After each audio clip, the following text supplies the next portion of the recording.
Welcome back to Any Recapped. Today we will recap Demon King Daimao. Make sure to subscribe to Any Recapped and hit the bell icon to be the first one to watch our new recaps. Let's begin. On a dreadful rainy night, a woman appears to be concealing her child and is reluctant to let anybody find him. She wraps the newborn in her coat and leaves him there, saying she wishes him good health since he is their child of hope. A young, charming youngster gets out to school. As he climbs the steps, he notices an older woman carrying baggage. He asks the older woman to help her since he wants to help everyone, but she insists on carrying it alone. During their argument, a young blue-haired girl leaps from the top of the steps and kicks him in the face. Her grandma warns her not to be so careless and explains the whole situation. Hearing that she mistook him for a thief, she apologizes to him. He accepts her apology, stating that everyone makes mistakes now and again, and she thanks him for assisting her grandma. She then introduces herself as Hattori Junko, to which the youngster responds that he is Akudo-sai. The two board the magnet train and ride it to the Constant Magic Academy. On the train, Akuda informs her that he is a transferred student, piquing her interest in why he selected this institution. He argues that he wants to transform the world and steer it more positively. Since he will need to become someone of prominence, he resolves to become a high priest. On the other hand, she confesses that she comes from a Suharu's family charged with keeping the empire secure. They establish a powerful pact to improve the world as a place since they both pledge to become virtuous individuals, a pact that will result in death if violated. She informs him that swearing this way to a stranger is a family tradition. Akuda acknowledges her family's tradition and says that it is preferable this way since it puts them both under strain. Upon his arrival, Akudo is astounded by how the institution operates, with floating cars wandering the skies and students soaring through the air like birds. Later, the two decide to separate since Akuda will require information about his classroom. Although he hopes to be in the same class as her, the chances aren't too great. Later at the infirmary, the school nurse Mitsuko Tori urges him to get in line for his evaluation. When it comes to Akuda's turn, the artificial spirit informs him that he is destined to be the Demon King, and the whole room erupts. However, Mitsuko is still unsure whether she heard right, so she requests that the spirit analyze him once again. The spirit informs her that regardless of how he assesses his numbers, his only destiny is that of the most deadly Demon King, a menace to society. It is revealed that the Demon King attempted to take the planet 100 years ago, leading his army to assault humankind. Mitsuko later shows Akudo around the school. He is perplexed as to how someone could see the position of Demon King as a career, but she says that it doesn't matter and that he will be treated as a unique case in school. She tells him to keep an eye on himself because students would attempt to set traps for him, and some may even endanger his life. She assures him that he need not worry since she would revive him as an undead if he ever died, and then she may dissect him however she pleases, frightening him away. She then leads him to his class, where Junko is also studying and introduces herself as the homeroom instructor. Everyone is terrified when the instructor introduces him. Akuda, on the other hand, chooses to take the limelight and advises them that they should not let the occupational sermon upset them since a ghost cannot determine their destiny. He declares that the existing system fosters elitism, a danger to a peaceful society where only the wealthy govern over the less fortunate.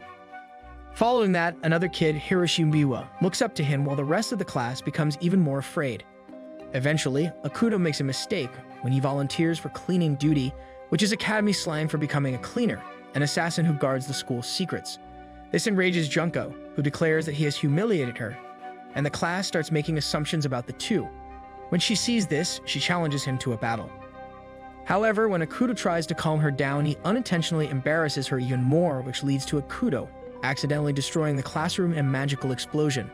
Meanwhile, the student council president is eager to meet Akudo, the future Demon King. Later, he inquires about the girl's dorm, and Hiroshi assists him in locating Junko's room. At the dorm, he climbs up to her window and tries to reconcile with Junko, but he embarrasses her even more because everyone thinks they're in a relationship. This sparks another deadly rage, resulting in a pursuit through the woods. Akudo runs into Kinosoba in the middle of a conflict, and she decides to defend him for personal, albeit unnamed, reasons.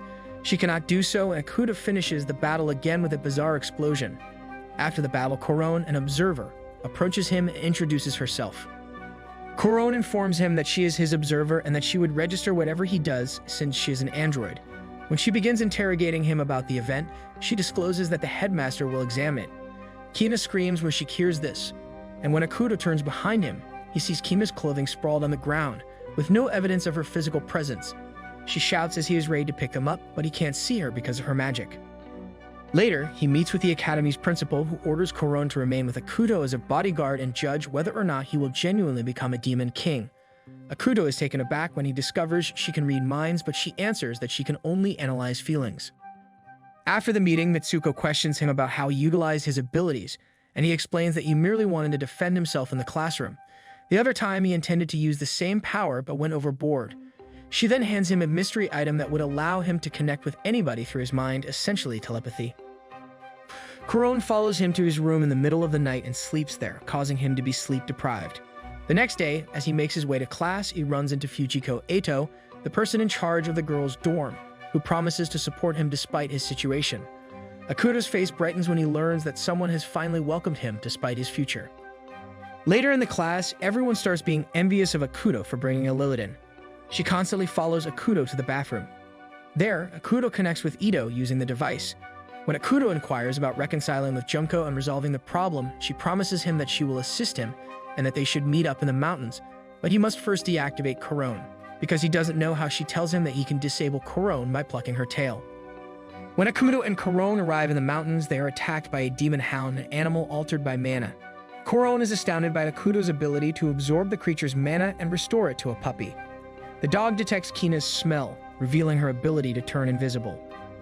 After deactivating Corone, Akuto meets Fujiko in the mountains, where she invites him to join the school's disciplinary committee to help clear his name. She also provides him with a 2-shot magical pistol that shoots medicinal pills as an emergency means to reunite with Junko. She promises it will enable the two individuals shot by it to comprehend each other's feelings. When he hears this, he smiles because he feels things will return to normal from now on. On the walk back, he notices Kina's hairpin and remembers how they met as children. He is then tackled by Kina while still escaping the dog, leaving her conspicuous and exposed in full view of the now reactivated Corone. Since Corone believes that he sexually assaulted her, Akuto begs Kina to clear his name. She agrees but wants his friendship in return for testifying that he did not attempt to molest her. Meanwhile, Fujiko is shown contacting Junko and falsely accusing Akuto of threatening her. When Junko hears this, he tells her that he will see him and set things right by teaching him a lesson. Fujiko then accesses a hidden passage in her room and converses with her severed brother's head. She urges him to stop lecturing her because she thinks she will succeed in enslaving the future Demon King. In a flashback, Etu and her brother are happily playing together. Her mother soon notifies her that her brother failed his duty and died as a result of his weakness. Etu vows to become strong after hearing this because she does not want to lose her life. Presently, she discusses her intentions with her brother, who tells her that she has gone wicked. She goes on to say that she has taken control of the Demon King and will use him in the future. Meanwhile, Hiroshi informs Akuto about the school's public leader during late-night bathing in the male bathhouse. Hiroshi reveals that there are two parties at the school, one underground that conducts banned black magic and the other side that opposes them. Junko rose to prominence in school by fighting the underworld. Hiroshi then excuses himself and runs away. Later, when Akuto steps out of the bath, he notices Corone gazing at him, prompting her uncomfortable inquiries. Suddenly, Akuto receives a call from Ito, informing him that she has arranged a meeting with Junko at a particular place, for which he expresses gratitude. The next day, Akuto meets with the student council to discuss his application for the disciplinary committee's representative. The word of his joining the committee quickly spreads and everyone begins to speculate as to why he did so. Later, Akuto must deal with Corone to meet with Junko, and he believes that the only way to keep her out of the way is to pluck out her tail once again. Kina stops him just as he is going to extend out his hands. She brings her rice cooker to his room as a token of their friendship. However, now that Akuto has discovered her falsehoods, she explains that she was forbidden from keeping them in her room. However, he prevents her from keeping it here in his room. She then disappears, leaving her cooker with him. Later, the meeting with Junko turns out to be an entrapment by underground members. They abducted and abused Hiroshi and are using him as a hostage to fight Akuto. However, he quickly defeats the minnows, assuring their master that he will not be beaten so lightly. Junko comes as he proceeds to beat him with his chain using magic. She publicly calls Akuto out for punitive justice, mistaking the act for a crime. Because she cannot overcome him here, she declares that she will collect forces and fight him there. The next day, she gathers a big throng of students and follows Akuto throughout the school. Kina steps in at the last second to prevent Junko from completing her punitive justice. Junko acknowledges that things went out of hand and that she was partially to blame for the misunderstanding that drove the crowd to come after Akuto, only to have the mob call her out for turning to Akuto's side. Corone rescues the day by dousing the enraged students with medicinal rice. Later in the room, Kina discloses that his magic rifle had 2 black magic tablets that rendered everyone loyal to Ito. Meanwhile, in Ito's room, a group of females is ravishing her on her bed while a green-haired girl chastises her for utilizing the magic on Akuto. In a flashback, a young guy, Ito's elder brother, dressed like a hero, is deceived by a blonde-haired man who discloses that he exploited him to his benefit. In the meanwhile, Mitsuko instructs the students to form groups. Nevertheless, no one wants to join Akuto's gang, so he asks Junko to join him. However, during a mana control class, he unintentionally loses control of his power, resulting in a large explosion. After that, Junko is spotted unconscious once again. Later on, Mitsuko advises him to visit the mental discipline room where individuals are alleged to have died. Akuto becomes depressed when he considers spending time alone. Koron later joins him for some unexplained reason. As they approach the discipline room, Akuto notices something in the air and reaches for it, mistakenly fondling the unseen Kina's breast. She then admits she was concerned about him since he was traveling alone and delivers him the lunch she prepared. When they are considering what to do with their remaining time, they discover a mystery map. Kina is curious and wonders whether it is a treasure map. Ito, who is ready to carry out one of her plots, is surprised to see that there are others in the room besides Akuto. Inside, Kina complains about needing to pee immediately and begins pounding the door. As soon as the door opens, she rushes out, not seeing Ito standing in front of it. Ito realizes the map's significance and takes it with her. Later, in her room, she presents it to her brother's chopped head and tells him it's his handwriting. On the other hand, he rejects it and says he has no idea. The following day at the academy, she wonders what the truth is about the map, and because the undead cannot lie, no one other than her brother could have written it. Just then, the green-haired girl enters, informing her that her plan to enslave the Demon King failed. It is revealed that she is not a student at their school. Kina, on the other hand, replicates the map and distributes it across the school. It becomes the school buzz since students are constantly being harmed while searching for the prize. Akuto, as a member of the disciplinary committee, urges that they stop searching. Still, a girl named Aiko Teruya enters, declaring that he should show himself trustworthy by visiting the location if it isn't a trap put up by him. Because he has no other option, the council president permits him to depart on the condition that he returns promptly and safely. Later, he departs towards the location with Aiko, Hiroshi, and Koron close behind. Akuto, Koron, Hiroshi, and Aiko visit the school's subterranean labyrinth in order to locate its location on the map. They come upon a hooded entity that attempts to halt them with bat swarms, but is quickly destroyed. Following that, Akuto unearths a stuffed recording device hidden behind a tombstone, which leads them to an abandoned research center where an armored statue ambushes them. Aiko discovers a screen within the statue that leads to an underground temple hidden below a subterranean hot spring. In the meantime, Junko, Kina, and Fujiko make their way to the labyrinth. Junko, who has fallen underground into the hot spring, informs Akuto that Aiko is a government agent. A ferocious wolf pursues them as they prepare to combat, but they are rescued when Kina and Fujiko arrive. Aiko, overcome with emotion at seeing Akuto defend Junko above her, departs after handing him the temple key.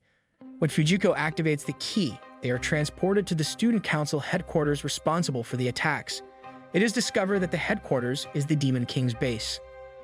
Fujiko utilizes the artifacts her brother left behind to awaken the cherished dragon beast Peterhausen in order to discover what her brother had forgotten.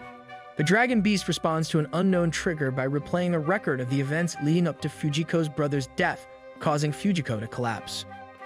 Akuto attacks Peterhausen passionately, quickly taking over as his new master against his own will. The student council president then kisses him as a prize for being the first to uncover the treasure. Akuto, who is being watched by the authorities, is disappointed to learn that he will not attend the coastal school on an island. Koron arranges for him to go by, promising to take care of him herself. However, Koron starts acting strangely in an attempt to entice him. When he wakes up one morning, he finds her behaving like the usual younger sister, strangely drawn to his brother and such. Later, Akuto attempts to enjoy going to the beach with Junko, but Kina and Koron both interfere while the former two are having a good time. Afterward, Hiroshi informs Akuto about the mythology of the Demon King, which the inhabitants on the island tell. According to legend, the resurrected Demon King and dragon will summon a mythical hero who will defeat them in battle. Akuto disputes it because he thinks urban legends should be handled as fiction rather than true tales. Meanwhile, Lely Shiraishi tells Fujiko that she will tackle the problem on her own after learning of the government's intention to exploit Akuto. She confesses that the higher-ups intend to ignite a war, and she will put an end to it. Edu later approaches Kina to inform Akuto, since she cannot reach him directly. On the other hand, Kina clutches to Akuto, when they hear a gunshot, and as he looks back, Corona's shot. Will Akuto somehow find a way to become a righteous person instead of a cruel demon king? What do you guys think? Find out in the next video. For now, leave us a like and subscribe to our channel more.